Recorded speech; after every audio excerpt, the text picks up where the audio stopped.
Guten Morgen. Guten Morgen. Oh, you can speak German. No. I mean, I just, all my German friends always say, genau. They're all saying genau. That's all I know. No, I can't speak German, but I can say good morning in German. That's perfect, that's perfect. So anyway, congratulations. Great to have you back. How do you feel to be back? Yeah, I'm thrilled to be back. Thank you for saying it's great having me back. It's nice. I'm very pleased to be back. We're excited to launch this season now for fresh audiences, and hopefully people get involved and respond like they did in the first round.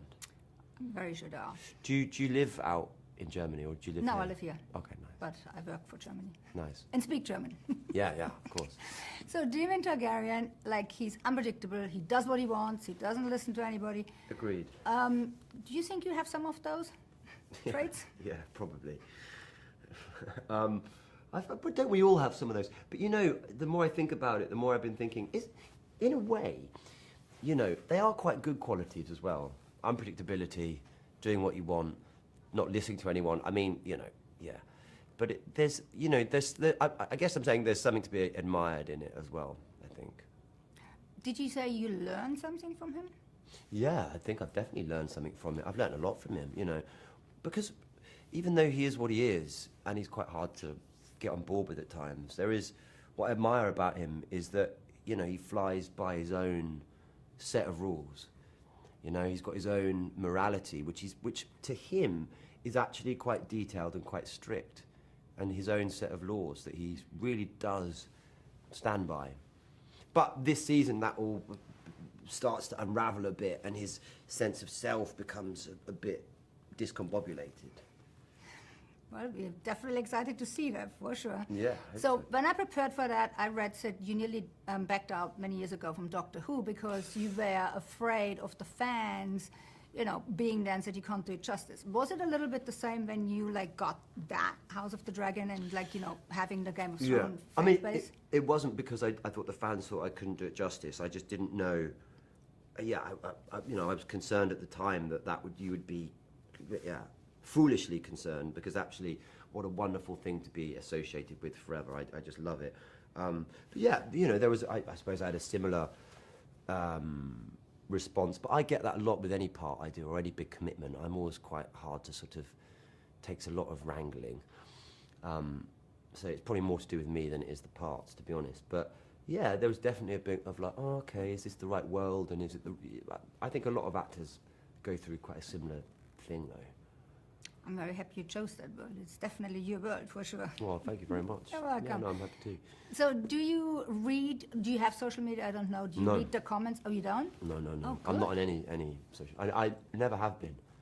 It's very good. No, never since Facebook. I was on that for the briefest of moments and came off. And I've never gone back to any of it, which, you know, sometimes I think, oh, I'm missing out, because it's quite a good way, Instagram stuff, to keep in touch with people in different countries and all that, but what you don't know, you don't miss. It's always, the good things you always read, you forget, and the bad things stick. Exactly. That's the problem. Yeah.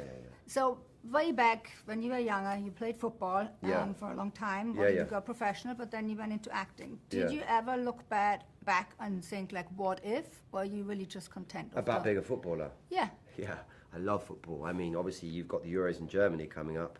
Very exciting time. You know, but I mean, I feel quite lucky because I found something else that I really enjoy and that is a challenge. And to have those things in your professional life is a gift, really. And now football is just pure entertainment and socialising for me, which I love. I talk about it every day. That's great. In some way, shape or form. So tonight, big world premiere in New York City. Yeah, man. Yeah. Are you ready? Are you nervous? Yeah, I suppose you're always a bit like, you know, you don't know what to expect, do you? But these are the moments to really savour and enjoy, especially with a show like this where you get to have a big world premiere in New York City. Those things are rare in a career, and so I just try and enjoy it, really, and soak it up. And it's nice to see all my friends as well, who are, some of them are, you know, young, like Harry and people like that, who are younger, who, you know, it's just, yeah, it's to sort of see their experience of it as well. I'm quite. How do you do when you see yourself on big screen tonight? Are you good with that? I probably won't watch it tonight. Yeah. Why? So I don't want to see myself on a big screen.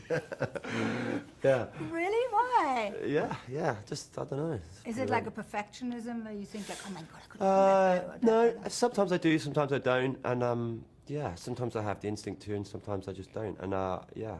Just. Yeah. So I'll probably go and have some dinner in between that, and then. All right. Well, I'll watch it for you tonight. I'll watch it for you tonight, and I will tell you how good it was. Okay. Thank you. Thank I you so hope so. much. Congratulations. And